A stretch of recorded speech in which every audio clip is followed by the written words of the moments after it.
Hi കൂട്ടുകാരെ, എൻ്റെ പേര് സനൂപ്. ഞാൻ കോളേജിൽ പഠിക്കുന്ന സമയത്ത് എനിക്ക് 3 കൂട്ടുകാരികൾ ഉണ്ടായിരുന്നു.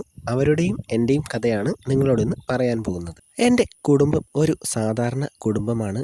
അതുകൊണ്ട് തന്നെ പഠിക്കുന്നതിനോടൊപ്പം ഞാൻ ജോലിക്കും പോകുമായിരുന്നു. എൻ്റെ അച്ഛൻ്റെ കയ്യിൽ എന്നെ പഠിപ്പിക്കാനുള്ള ക്യാഷൊന്നും ഇല്ലായിരുന്നു. പക്ഷേ എനിക്ക് നല്ലതുപോലെ പഠിക്കണം, നല്ലൊരു ജോലി വാങ്ങണം എന്നുള്ള ചിന്ത ചെറുപ്പം തൊട്ടേ ഉണ്ടായിരുന്നു. അച്ഛനും അമ്മയ്ക്കും ഞാൻ ഒരു മകൻ മാത്രമേ ഉള്ളൂ. വളരെ കഷ്ടപ്പെട്ടാണ് അവരെന്നെ വളർത്തി വലുതാക്കിയത്. നല്ലൊരു ജോലി ഉണ്ടെങ്കിൽ മാത്രമേ എനിക്ക് അവരെ നല്ലതുപോലെ നോക്കാൻ പറ്റൂ. നല്ല മാർക്കോടെ പ്ലസ് ടുവും ഡിഗ്രിയും പാസ്സായി. തുടർന്ന് PGക്ക് അപ്ലൈ ചെയ്തു.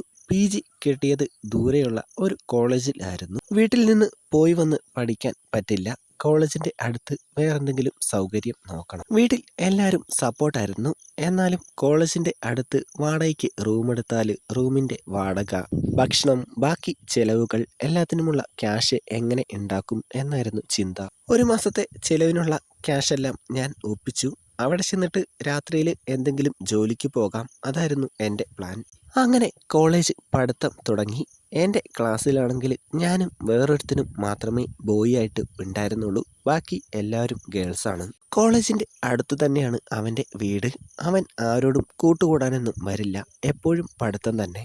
ആദ്യത്തെ 1-2 ദിവസം ക്ലാസ്സിൽ നല്ല ബോറടിയായിരുന്നു.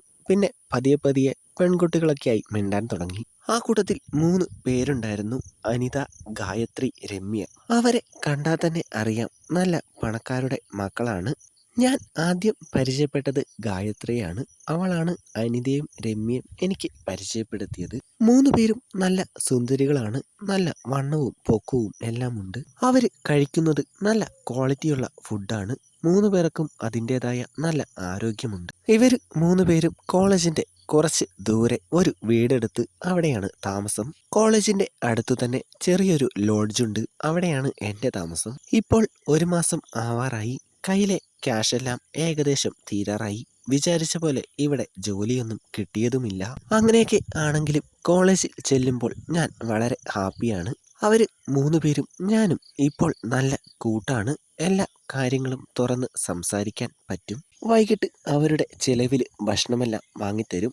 അവർ കറങ്ങാൻ പോകുമ്പോൾ എന്നെയും കൊണ്ടുപോകും. അങ്ങനെ ഞങ്ങൾ തമ്മിലുള്ള ഫ്രണ്ട്ഷിപ്പ് നല്ലതുപോലെ വളർന്നു. ഒരു ദിവസം രാത്രി ഗായത്രി എന്നെ അവരുടെ വീട്ടിലേക്ക് വിളിച്ചു.